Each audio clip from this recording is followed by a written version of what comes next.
Hello everyone, welcome to the second chapter, that is basic chemical calculations. So we are going to solve some problems based on the concept that we have studied in the last lecture. Okay, so let us see the first problem. This is very easy. Okay, 15 kg of CO2 is compressed at a temperature of 303 Kelvin to a volume 0.5 meter cube. Calculate the pressure required assuming the ideal gas law. We know what is ideal gas law, right? It is PV equals to nRT, right? We are given with temperature, right? Then again volume is given to us. Calculate pressure. We are asked to calculate the pressure assuming ideal gas law. Okay, so we need to, R is already given to us. We need to find out the number of moles, right? So number of moles equals to, we know formula of number of moles, that is mass upon molecular weight. Molecular weight, right? So mass is given as 15 kg upon molecular weight of CO2 is, for C it is 12, for oxygen it is 2 into 16, so this becomes 44, right? So my answer becomes 0.341 kilomoles, right? Now simply I need to calculate the pressure according to this formula. I will write nRT upon V, right? N is calculated as 0.341 into R is 8.314 into temperature 303 Kelvin upon volume is 0.5 meter cube. Okay, so I am getting my final answer as 1718.16 kilo Pascal. This was very easy question. Okay.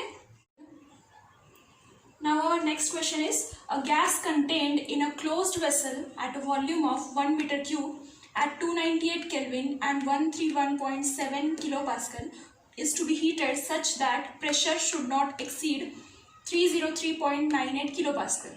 They are asking us to calculate the temperature of the gas attained. So what is happening here is, there is a closed vessel with us. Okay, there is a closed vessel with us and we have a gas inside it, right? So this gas is at some certain temperature T1 and P1, pressure P1. Okay, this gas is heated. So what is happening? T2, they are giving us T2 as 303.98, but they are asking us what is the pressure, second pressure, right? This is the first condition, this is the second condition, right? So we can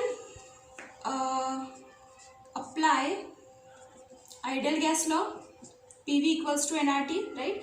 I can also write P1 V1 upon nRT1 equals to P2 V2 upon nRT2, right? As this is a closed vessel, right? So my number of moles are not going to change, they are going to remain same. So I can cancel it from both the sides, as well as R is a constant, I can cancel it from both the sides. Just my formula becomes P1 V1 upon T1 equals to P2 V2 upon T2, right?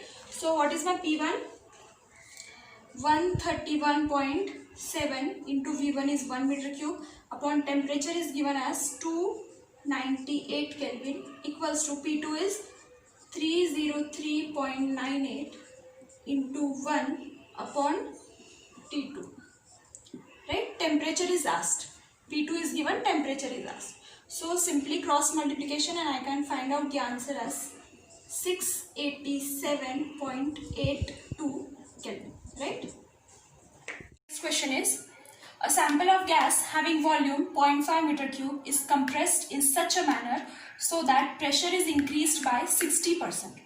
The operation is done for a fixed mass of gas at constant temperature.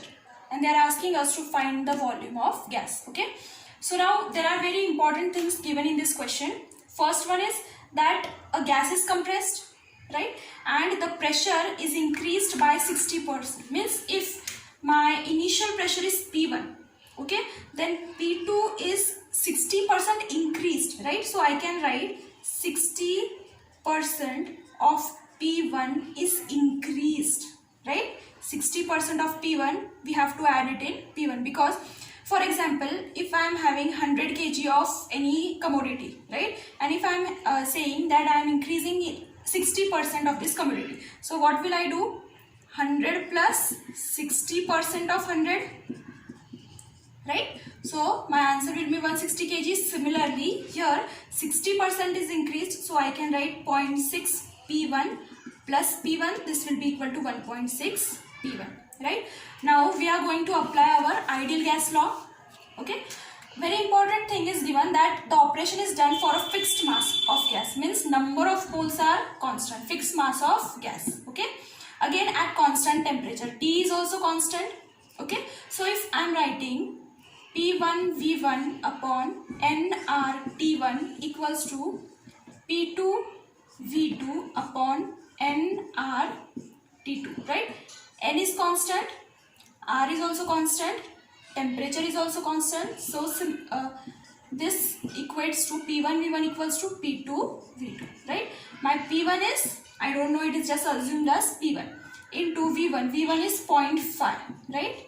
Equals to P2. P2 is 1.6 P1, right? Into V2 is, I don't know, let it be V2.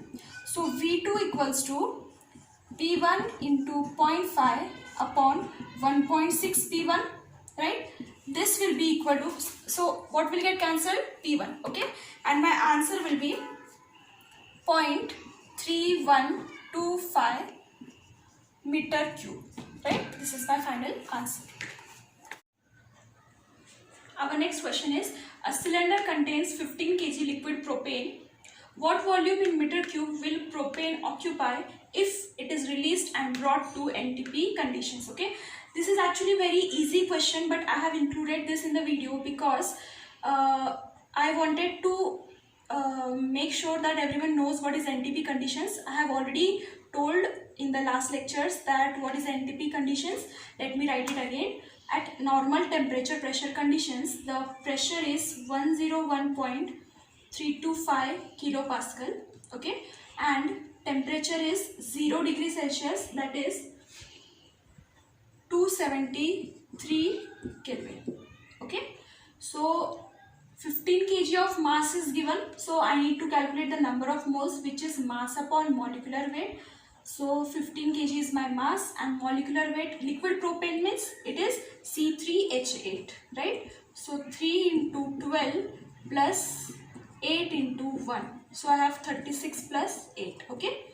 So my answer is 44, right? So 15 upon 44. So number of moles becomes 0.34 kilomole, right? Simply now I have to apply PV equals to nRT, right? They are asking us what is the volume. So V equals to nRT upon P. Number of moles is 0.34 kilomoles. R is 8.314 into temperature 273 Kelvin upon pressure is 101.325. So my answer becomes 7.637